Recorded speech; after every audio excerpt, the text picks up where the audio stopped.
नमस्कार, स्वागत है आपका कमोडिटी निवेश में, जहां आज हम बात करने वाले हैं बजट के ऐलानों पर। बजट के ऐलानों का इकोनॉमी पर क्या असर हुआ है और क्या आगे असर होगा। बजट में अलग अलग इंडस्ट्री की डिमांड क्या पूरी हुई है या बजट में क्या मिसिंग था, तमाम मुद्दों पर होगी चर्चा। हमारे साथ कई जाने माने एक्सपर्ट्स हैं। हमारे साथ बीके सब्बरवाल साहब हैं, जो पीएचडी सीसीआई के कैपिटल एंड कमोडिटी मार्केट के चेयरमैन है। साथ ही आगे हमारे साथ धानुका ग्रुप के चेयरमैन राम गोपाल अग्रवाल साहब होंगे और साथ ही सवर धनानिया साहब होंगे, जो प्रेसिडेंट है all India rubber industries association के। आप चारों ही मेहमानों का स्वागत है। और साथ ही अनुज गुप्ता जी है, आईआईएफएल सिक्योरिटीज के कमोडिटी और करेंसी के वाइस प्रेसिडेंट है। चलिए शुरुआत कर लेते हैं। सबसे पहले बीके सब्बरवाल साहब, अगर ओवरऑल अगर बजट पर बात की जाए तो आपको ऐसा क्या लग रहा है, आप क्या सेंस कर रहे हैं, क्या ऐसी चीजें थी जो इकोनॉमी को यहां से ड्राइव कर सकती हैं? देखिए, ओवरऑल बजट एक पॉजिटिव बजट है। कैपेक्स को 40% बढ़ाना, वो एक इंफ्रास्ट्रक्चर को बूस्ट मिलेगा। आज फिस्कल डेफिसिट का टारगेट 6.4 रखना, जो पिछले साल का 6.8 था और 6.9 रिवाइज किया गया कल, और अगले साल के लिए 6.4 रखना, ये टोटल इकोनॉमी को बूस्ट करेगा। आज ज्यादातर लोग ये कह रहे हैं कि no news is not a bad news, कि भाई कोई खास टैक्स किसी चीज पर लगा ही नहीं। और मार्केट ने, शेयर बाजार ने कल भी और आज भी बजट को थम्स अप दिया। तो ओवरऑल यही कहा जाएगा कि इकोनॉमी को बूस्ट करने के लिए, जैसी कि उम्मीद थी कि शायद पॉपुलिस्टिक बजट आए, पर पॉपुलिस्टिक बजट ना आकर इकोनॉमी और ग्रोथ ओरिएंटेड बजट ही है। तो ओवरऑल बजट मैं ये कहूंगा कि अच्छा ही है बजट। चलिए, हमारे साथ राम गोपाल अग्रवाल साहब भी हैं, चेयरमैन हैं धानुका ग्रुप के। सर, आपसे मेरा सवाल यही होगा, सर, गति शक्ति प्लान के जरिए इंफ्रास्ट्रक्चर को मजबूत करने की तैयारी है, साथ ही एग्री सेक्टर में टेक्नोलॉजी पर फोकस ज्यादा दिखा सरकार का। लगा कि एग्री टेक कंपनियों के जरिए एग्री सेक्टर की ग्रोथ को बढ़ाया जा सकता है। साथ ही ड्रोन का इस्तेमाल बढ़ाने की भी तैयारी है। इन सब का पूरे ही एग्री मार्केट पे कितना फायदा होगा, क्योंकि आप एक एग्री टेक कंपनी होने के साथ साथ आप कई सारे ऐसे सेगमेंट में मौजूद है जो पूरे आपके सेगमेंट को, आपकी इंडस्ट्री को इस पे असर पड़ेगा। तो आप इस बजट को किस तरह से देखते हैं? देखिए, आज ये बजट जो है काफी बैलेंस बजट है। आज ये लॉन्ग टर्म विजन को रख के बनाया गया बजट है। शॉर्ट टर्म के लिए कोई लॉलीपॉप नहीं दिए गए। आज होता कि आप मछली बांटते रहें, इस बजट में मछलियां न बांट के मछली पकड़ने का जाल और लोगों को मछली पकड़ना सिखाना, मतलब स्किल डेवलपमेंट और इंफ्रास्ट्रक्चर, इन दोनों से जो आपने कहा लॉजिस्टिक, आज लॉजिस्टिक ही एक कोई भी बिजनेस की जान है। आज कितना फास्ट आप प्रोडक्शन करके कितना फास्ट आप उसको ट्रांसपोर्ट कर सकते हैं। आज जो एग्री सेक्टर में बात हुई है, ये बहुत अच्छा फोकस है। पिछले साल जहां हमारा एक्सपोर्ट एग्रीकल्चर कमोडिटीज का 17.5% बढ़ा था, इस साल जो डेटा आया उसके हिसाब से 25% बढ़ा है। लेकिन फिर भी देखें तो वर्ल्ड का एग्रीकल्चर कमोडिटीज में हमारा 2-3% भी हिस्सा नहीं है। तो आज हमारे यहाँ एग्रीकल्चर प्रोडक्ट बढ़ाने का बहुत बड़ा स्कोप है।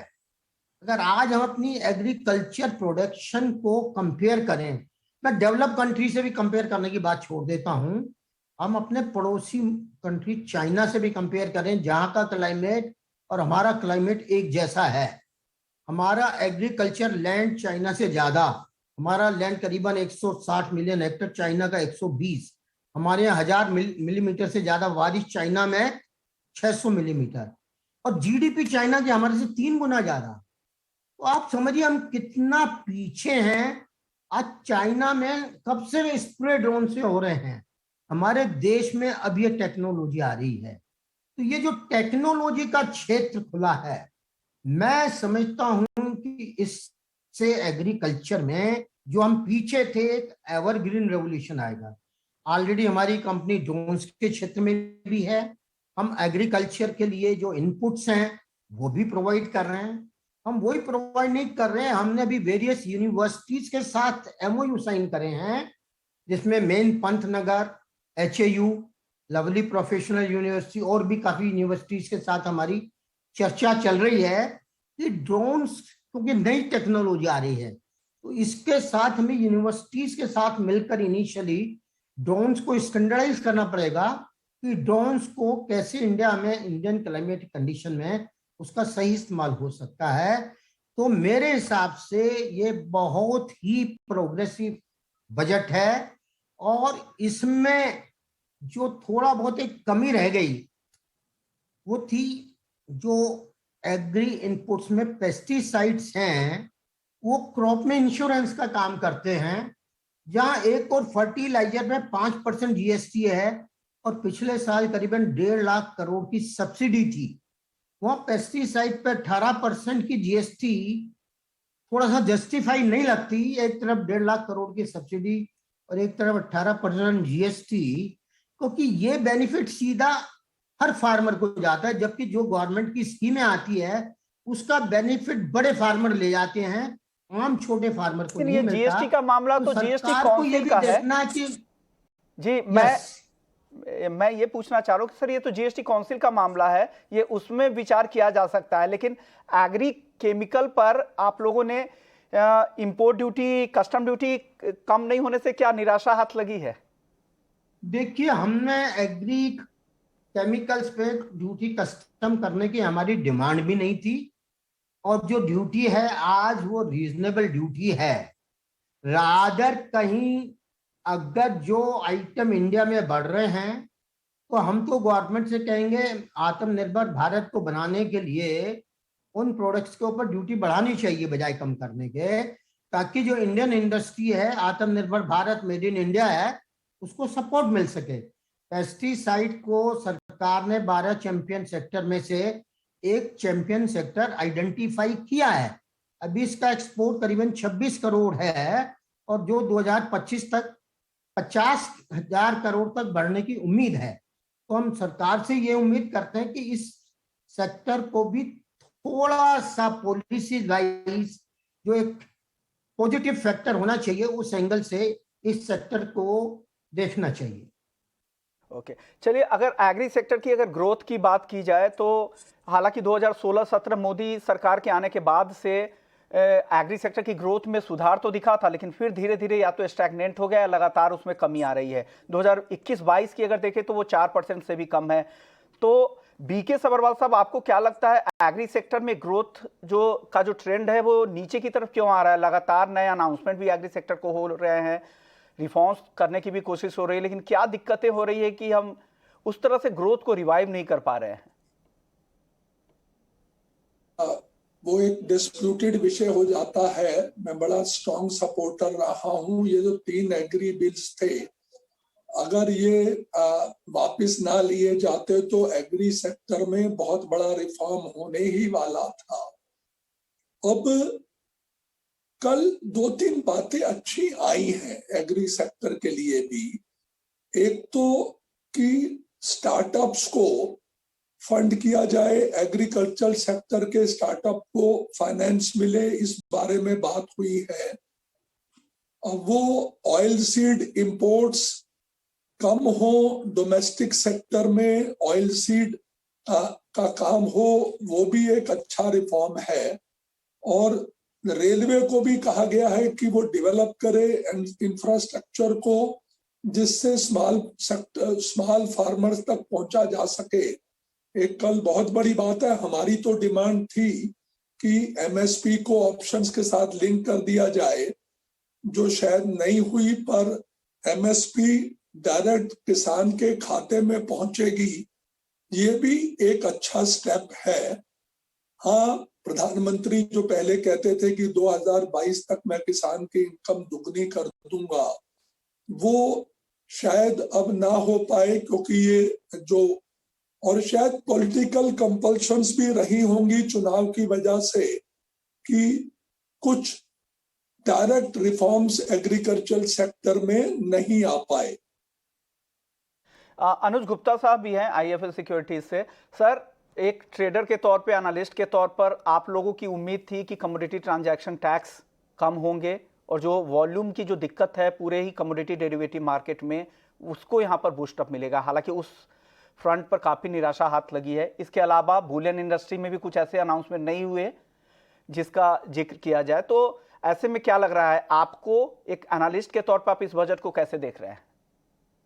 Vishnu ji, good evening. देखिए, स्टेबल बजट मैं इसको कहूँगा, क्योंकि यहाँ पर जो एक्सपेक्टेशंस थी, चाहे वो जीएसटी को लेकर हो, चाहे वो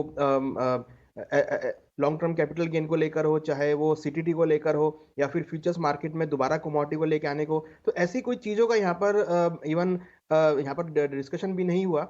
मुझे नहीं लगता कि ऐसा कोई यहाँ पर जो चेंजेस हुए हैं या फिर जो बजट आया है उससे कुछ जो इफेक्ट पड़ेगा, क्योंकि बजट जो दिया गया है वो एक लॉन्ग टर्म पर्सपेक्टिव से रोड मैप तैयार किया गया है। शॉर्ट टर्म इसमें कोई ऐसा उल्लेख नहीं देखने को मिला। तो मुझे लगता है कि हालांकि कमोडिटी मार्केट में जो है ऐसा कोई डिस्कस देखने को नहीं मिला, मगर जिस तरीके से सरकार ने दो तीन चीज़ यहाँ पर बहुत अच्छी कही हैं, जैसे कि 2023 को मोटे अनाज का एक साल बनाने की बात करी है, सोयाबीन की क्रॉप की साइड में पैदावार बढ़ाने की बात बोली है, जो कि ऑलरेडी एडिबल ऑयल मिशन यहाँ पे चलता हुआ दिख रहा है।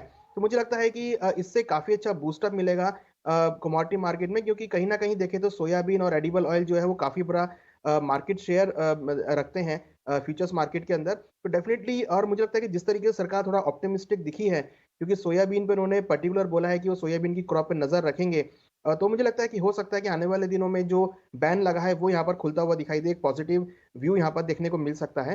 साथ में सरकार ने ये भी बोला है कि जो प्रोक्यूरमेंट है वीट का और पैडी का, वो यहाँ पे सरकार ने बढ़ाया है। तो इससे ये इंडिकेशन आता है कि सरकार जो है वो काफी पॉजिटिव है एग्री कमोडिटी को लेके। तो कहीं ना कहीं हो सकता है कि शॉर्ट टर्म लिमिट के चलते ये यहाँ पर बैन हुआ हो, बट मुझे लगता है कि आने वाले समय में सरकार ऑप्टिमिस्टिक होगी फ्यूचर्स मार्केट के लिए, और यहाँ पर जो है आगे बैन ओपन होता हुआ दिखाई देगा। तो कहीं ना कहीं हम इनडायरेक्टली ये समझ सकते हैं कि ये कमोडिटी मार्केट के लिए सरकार का एक पॉजिटिव थम्स अप है। ओके, बीके सबरवाल साहब, अब नॉन एग्री सेगमेंट की अगर कुछ बात की जाए तो गिफ्ट सिटी में जो इंटरनेशनल जितने भी इन्वेस्टर्स होते हैं उनकी सबसे बड़ी दिक्कत होती है कि कोई भी अगर विवाद हो तो उसे कैसे सुलझाया जाएगा। तो एक कदम तो ये था कि आर्बिट्रेशन यूनिट वहां पर गिफ्ट सिटी के अंदर ही खोली जाएगी, साथ ही इंटरनेशनल यूनिवर्सिटी भी वहां पर आने वाली है। इस पर आप क्या कहेंगे? देखिए, ये दोनों बहुत ही वेलकम स्टेप हैं। एक क्लियर इंडिकेशन दिया गया है कि गिफ्ट सिटी को बढ़ावा दिया जाएगा। International arbitration centre gift city में यानी हिंदुस्तान में आ जाना एक बहुत बड़ा बूस्ट है अपने आप में। और दूसरी बात कि आज गिफ्ट सिटी में कोई भी इंटरनेशनल यूनिवर्सिटी आ सकती है। हमें अपने बच्चों को अमेरिका, कनाडा, यूरोप पढ़ने के लिए भेजना पड़ता, सिंगापुर पढ़ने के लिए भेजना पड़ता था। वो सब यूनिवर्सिटीज अब हिंदुस्तान की गिफ्ट सिटी में आ जाएंगी। इससे ये पक्का लगता है कि आने वाले दिनों में गिफ्ट सिटी को और बूस्ट मिलेगा। इससे रिलेटेड एक जो डायरेक्ट कमोडिटी से ना रिलेटेड होकर पर कमोडिटी और कैपिटल मार्केट से रिलेटेड एक सब्जेक्ट और बहुत अच्छा हुआ है कि ऐसा लग रहा था कि शायद क्रिप्टो करेंसी हिंदुस्तान में बैन हो जाए। उसकी जगह हमने देखा कि सरकार ने कहा कि reserve bank of India rupee digital rupee launch करेंगे।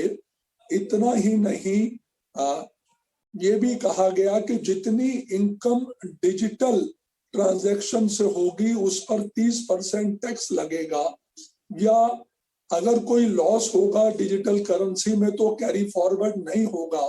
तो एक किस्म से ये माना जा सकता है कि टोटल डिजिटल करेंसी अब हिंदुस्तान में लीगलाइज होने की तरफ है। इसके रूल्स वगैरह आगे बनेंगे और इसका डायरेक्ट रिलेशन इंटरनेशनल कमोडिटी जो आप बात कर रहे थे उससे भी बनता है।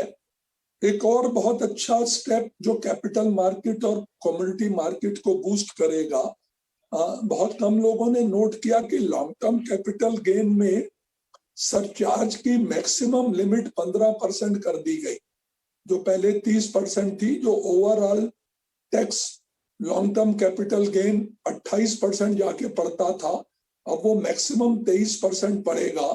तो उसमें भी 5% का बेनिफिट। बिल्कुल बिल्कुल। तो ये कुछ बड़ी बातें हैं। चलिए, हमारे साथ all India rubber industry association के प्रेसिडेंट सवर धनानिया साहब भी जुड़ गए हैं।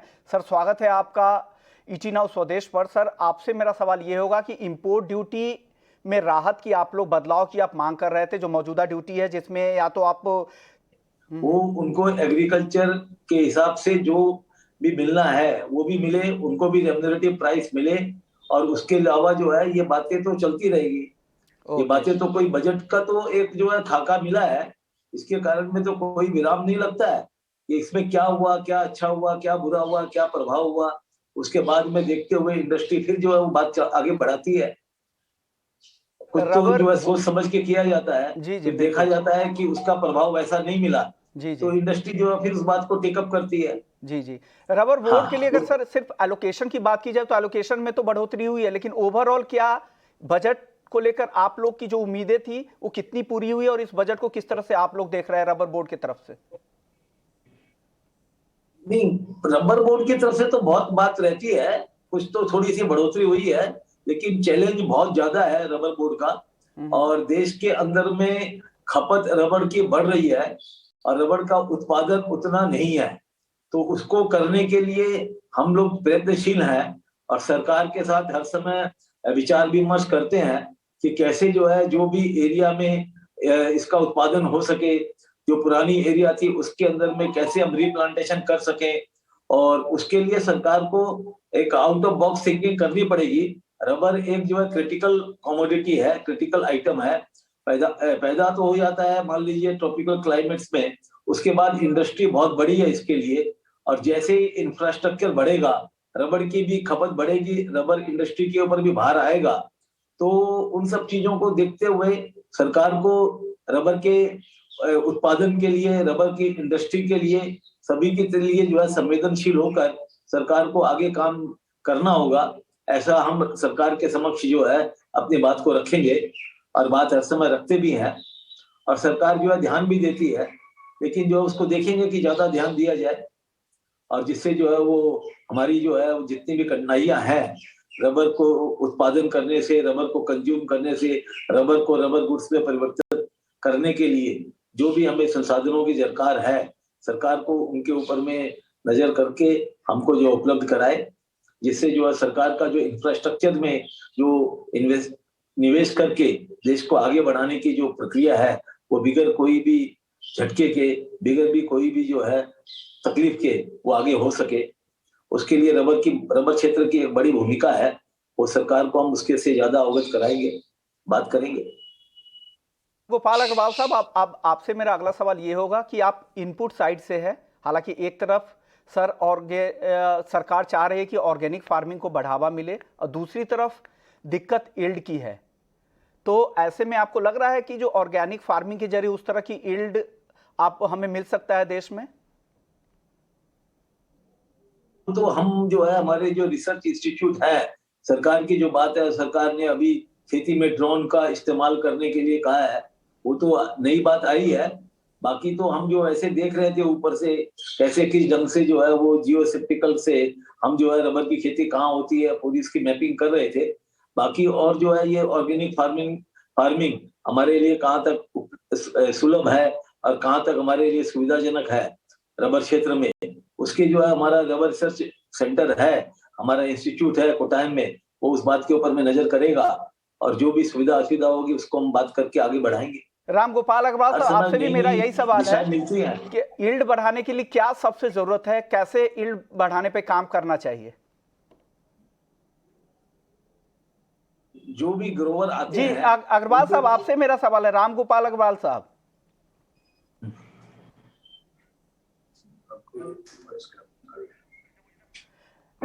राम गोपाल अग्रवाल साहब, आपसे मेरा सवाल है, खेती में यील्ड को बढ़ावा देने के लिए क्या कदम उठाने की जरूरत है? शायद कुछ कनेक्शन में दिक्कत है, वापस से उन्हें जोड़ने की कोशिश करेंगे। बीके सबरवाल साहब, सबसे बड़ी चिंता यील्ड की है खेती में, क्योंकि बाकी जो डेवलप्ड कंट्रीज है उससे हम अगर तुलना करें तो हमारा यील्ड काफी पीछे, 50% से भी कम यील्ड यहाँ पर है, तो इसके लिए क्या कदम उठाने की जरूरत है? सब्रवाल साहब। किसान को पड़ेगा।